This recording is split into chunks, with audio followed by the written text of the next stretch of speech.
तो दोस्तों, मेरा नाम है जयप्रकाश और आप सुन रहे हैं रीडर्स जर्नी। आज हम जिस गाथा के बारे में चर्चा करेंगे उसका नाम है अगर कोई मूर्ख व्यक्ति महीनों महीनों के अंतराल पर केवल कुश की नोक से भोजन करे तो भी वो धर्म के जानकारों के 16वें भागों की भी बराबरी नहीं कर सकता। कौन धर्म के जानकारों की बराबरी नहीं कर सकता? जम्बूक स्थिविर की कथा। श्रावस्ती नगर में एक सृष्टि के घर एक पुत्र का जन्म हुआ। उसकी आदतें बड़ी विचित्र थी।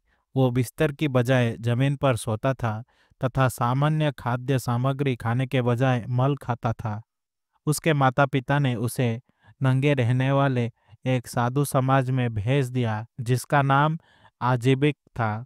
उसकी इन विचित्र आदतों के कारण उसका नाम जम्बुक पड़ गया। लोग उसे जम्बुक आजीविक के नाम से पुकारने लगे।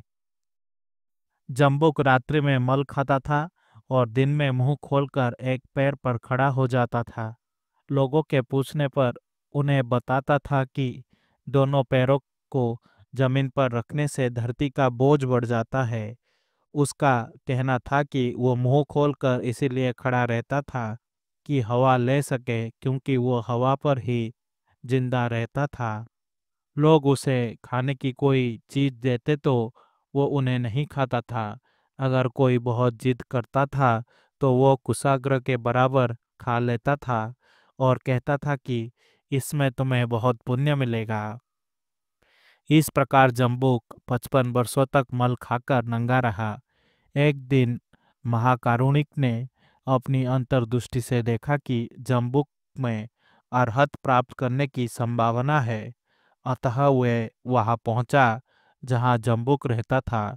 शास्ता के वहां पहुंचने पर रात्रि के विभिन्न प्रहर में विभिन्न देवता उनकी स्तुति करने आए। उनके आने पर वन बिल्कुल आलोकित हो गया।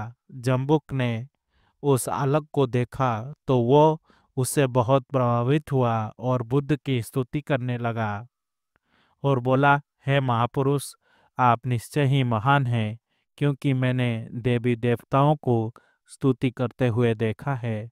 मैं 55 वर्षों तक तपस्या में रत हूँ, पर मेरे पास अभी तक कोई नहीं आया। तब शाक्य मुनि ने जम्बुक की भर्त्सना करते हुए कहा, जम्बुक, तुम साधारण लोगों को धोखा दे सकते हो, पर मुझे धोखा नहीं दे सकते। तुमने पिछले 55 साल में क्या किया है वो सब मुझे मालूम है।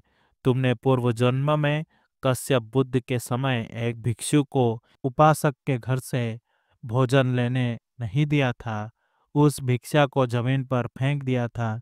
इसी गलती के कारण आज तुम मल खा रहे हो। ये सब सुनते ही जम्बुक को अपनी गलती का एहसास हो गया और वो शाक्य मुनि के चरणों पर गिर पड़ा। वो एक भिक्षु बन गया। आशा करता हूँ कि आपको ये गाथा अच्छी लगी होगी।